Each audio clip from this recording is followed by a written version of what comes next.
If you're into high quality knives, semi-custom knives, you've definitely looked into Chris Reeve and his selection of knives, and you've also heard a lot about Rick Hinderer's XM-18, XM-24. These are knives that have gained in popularity over the last few years, and wanted just to show you some of the differences of maybe just helping you decide where is the best value for your money. What are you really interested in? Is it something that you want to pursue? It's a lot of money to spend, and so hopefully this video will help you make the right decision for you. First of all, the Rick Hinderer XM-18, beautiful knife, well-built knife, heavy-duty knife, hard to find knife. Well, not necessarily hard to find, but to find it at a price maybe that you want to purchase.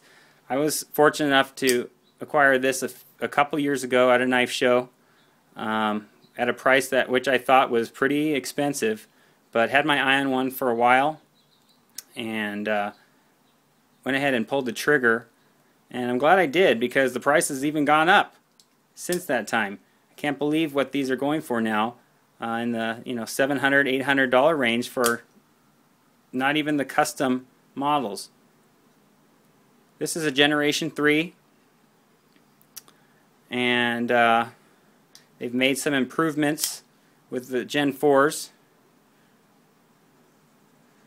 removing that closed lock or blade stop there, and getting rid of that screw altogether, as well as the detent.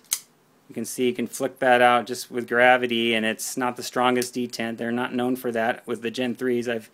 I haven't handled a Gen 4, but I've heard that they've fixed that problem. But this is a flipper version, which is something that's nice. You're not going to get on a Chris Reeve knife. So if you're looking for a flipper, a high quality semi-custom flipper, you're going to need to go somewhere else besides Chris Reeve. This is a full titanium. It has a titanium liner with a G10 scale on one side, and then full titanium on the other. They have options. You can purchase different scales for these, carbon fiber, different color G10. They also recently put out full titanium scales where you remove the liner on this side and just replace it with a full titanium, like what you get on a Chris Reeve. These standoffs are huge. These things are built like a tank. And they have a video on Rick Hinderer's site, where they used to, with him driving over one of these in a Jeep car. They're basically they're tough knives. They're made for first responders. You know, the Spanto tip there, unique tip, very strong. Could handle some prying jobs without worrying about the tip breaking off. Not that I recommend prying with knives, but if you had to.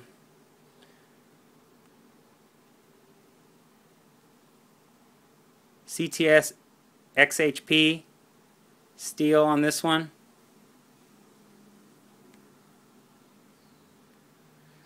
Let's compare it to the Umnumzon.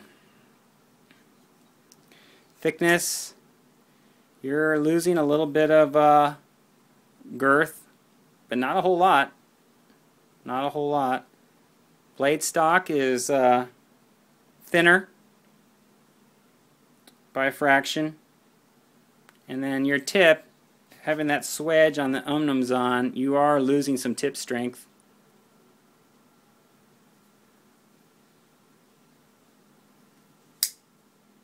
Full titanium on the Umnumzon.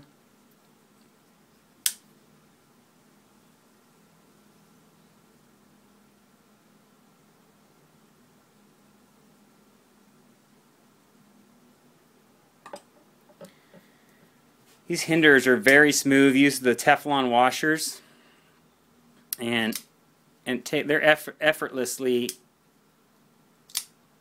can flick those out.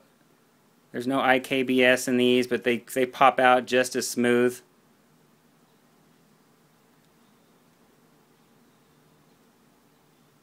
They're not known for their slicing.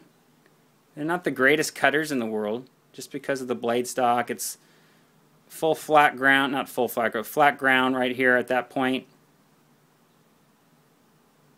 compared to the hollow ground on the Umnumzan.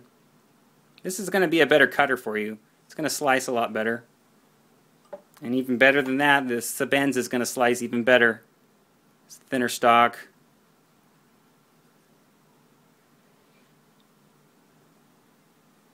This is going to be a better EDC knife in general, in my opinion.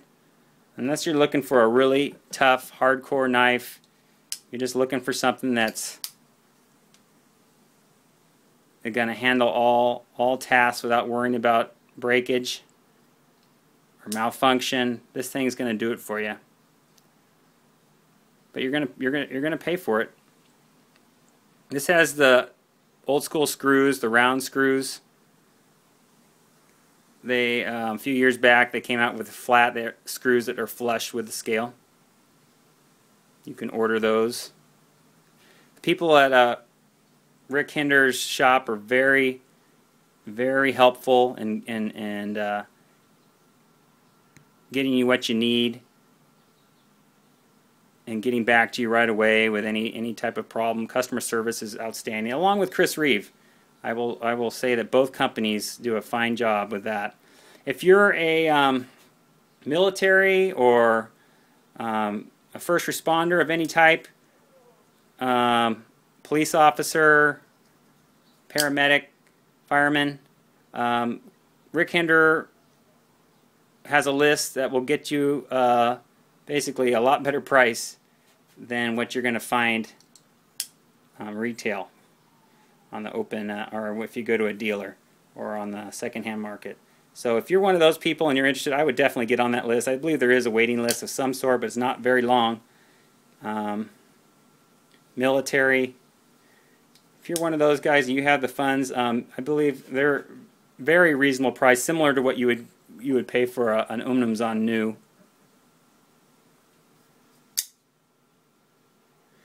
They come in a 3-inch. This is the 3.5-inch, and a 4-inch blade, which is the XM-24. What would I buy? If I had to buy one knife, or I had to ask myself, is it worth the $800? Quite frankly, I would go with the Umnumzan. I've made videos in the past. These are easier to get a hold of. They're great construction, great quality, just as smooth. No flipper, so if that's an issue, you got to consider that. But if you don't mind having just a thumb stud opening, that's the knife that I would recommend. If you're into knives and you just want something that's heavy duty and just a tank of a knife, this is definitely a quality knife as well.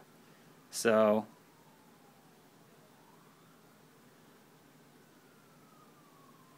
anyway, hopefully this helped you a little bit. I don't know, maybe it didn't help you at all.